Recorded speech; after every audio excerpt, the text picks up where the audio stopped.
What's up? It's your boy, back for another one.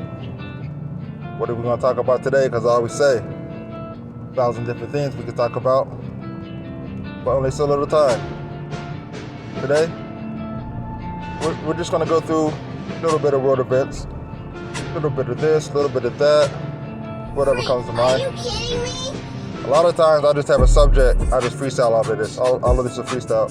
I haven't done any pre-recorded where I had to write it down and read it off a paper, a script, teleprompter, or whatever the fuck. Man, this world's in a bad spot and people really don't get it. People really don't realize the danger that they're in. I mean, you see the news. Those are actual real threats of a thermonuclear war. A global thermonuclear war.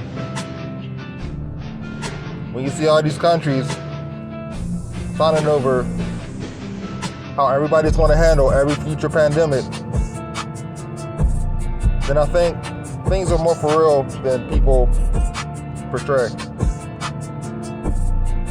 See, one thing I don't gotta do, and one thing I don't care about is clicks and views, but one thing I don't gotta do is I don't gotta talk about the drama. As a matter of fact, I was never supposed to talk about the drama, but people just kept provoking me, so I addressed them. Matter of fact, I want to address a couple of those people really, really soon. Hyperinflation. I mean, what did I always say? I said gas prices are kept low for election reasons, right? What did Joe Biden come out and say?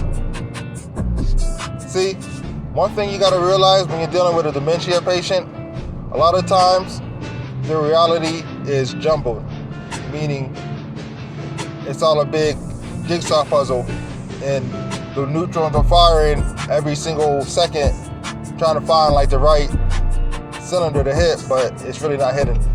It's a misfire. I'm not knocking dementia patients, that's just like a honest observation.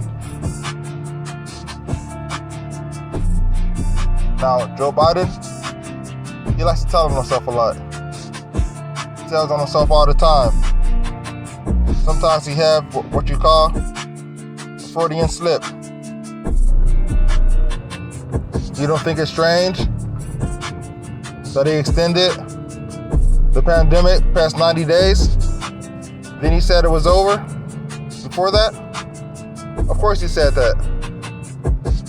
See, those are things you learn when your news isn't always, when your head is in the news, it isn't actually always in the drama.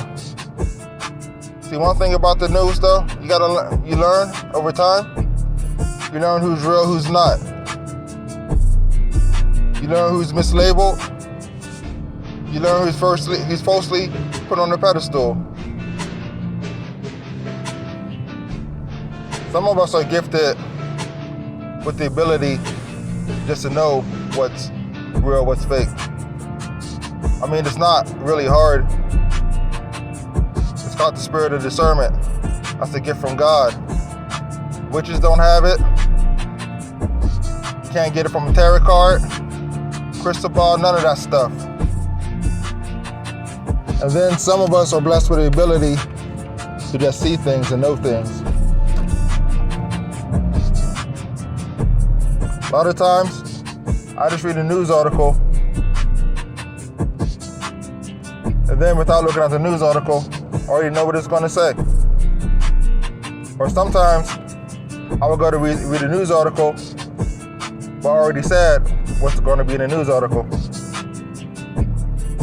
No tarot cards, no crystal balls, none of that stuff. Natural. I keep it too real for that. I don't need cheat sheets in life. I gotta be the man how I portray to be online and offline. And that's 100% what I do. Which is kind of funny when you're seeing these people make up all these lies about me. It was funny seeing it was kind of like an experiment in a way. Because I wanted to see a lie with 0% receipts and people actually knowing the truth out there that was around and seeing the truth. But I wanted to see the extent of people that would disbelieve anything that's thrown in front of them. But then I seen some people, it's not that they knew it wasn't true, but they chose to go along with it to try to spite me. But that didn't work out too well.